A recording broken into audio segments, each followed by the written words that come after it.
we have question 22.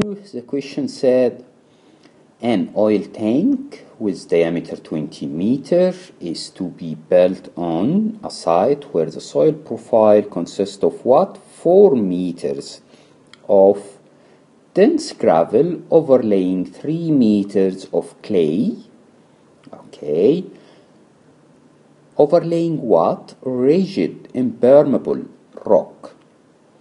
And the groundwater table is 1 meter below the soil surface. If the tank applies a uniform pressure of what? Of 100 kPa to the surface of the soil. Now what we want to calculate the differential settlement between the center and the perimeter of the tank after 1 year and after many years. After many years means here what? Means when the average degree of consolidation will be 100. Okay. Use the one-dimensional method of analysis and the single soil layers. So there is no need to break down this clay layer to sub-layers, because he said here use single soil layer. And he give you here some information about the gravel. For the dry case, we have the dry unit weight, which is 20. And for the saturated case, the saturated unit weight is 22. And for the clay layer, we have these properties. Actually, the clay is fully saturated. So now this moisture content that we have here is for what? For the degree of saturation equal to 100%. And then we also given the specific gravity and the pre-consolidation pressure and C sub C and C sub S and the coefficient of consolidation, which is CV. Okay, so the first step to solve this question is to visualize the problem. Let us just try to understand what we have, and this is actually shown here in this drawing. We said we have the tank, and the tank is 20 meters diameter. We have what? Gravel layer, then clay layer, then we have here what? We have the rock, which is impermeable one. Okay. The gravel layer is 4 meters, then the clay layer is 3 meters thick, right? And the water level is 1 meter from the ground surface. Okay, I was already given the unit weight for the dry gravel, which is 20, and the saturated gravel, which is 22. What about the unit weight of the clay here? So we can say, okay, this is the saturated unit weight. We can calculate the saturated unit weight easily by what?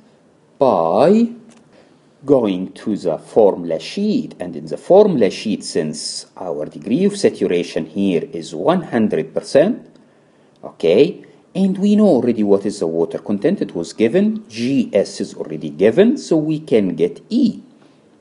Okay, once we get E, let us go to this equation here, or sorry, we can go also to this equation directly to get gamma. Okay, instead of getting gamma dry and then get gamma, let us go to this equation directly and get it. So, we know what is GS, we know what is gamma water, we know E already, we know what is the water content, then we can get gamma. So, gamma now is known. So this gamma now for clay is already known. Okay, we want to calculate settlement and see the differential settlement between a point A and point B, and he said use only a single layer. So this is actually the clay layer, and I will determine, okay, the settlement. So in order to determine the settlement, what we want to do, we want first for point A and point B to determine the initial effective stress at point A and point B. Initial, it means before having the tank on the ground surface.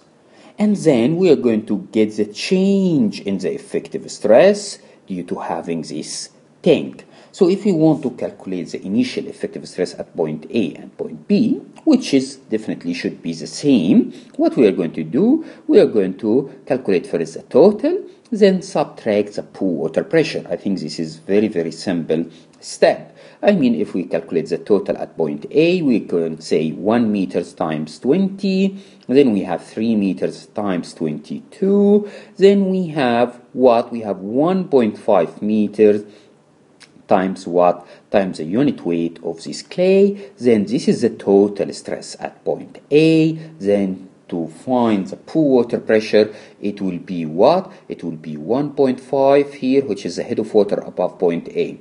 1.5 plus 3, so it will be 4.5 times gamma water. Then you subtract the pool water pressure from the total stress. Then you get the effective stress at point A, which is equivalent to the one at point B. So now we have the initial effective stress at point A and point what? B.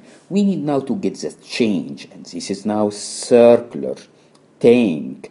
So what we're going to do, we are going to find the influence factor. You remember this graph? So we should get R over A. What is R? R here is the radial distance from the center of this circular area, so this is R. So R for the center of the tank will be 0, and for the perimeter of the tank in our case will be 10 meters. Okay, and A, it is already 10 meters.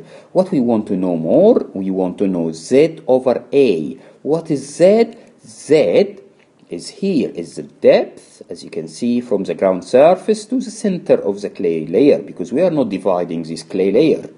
Okay, so it is here 4 meters plus 1.5, then it will give us 5.5 meters.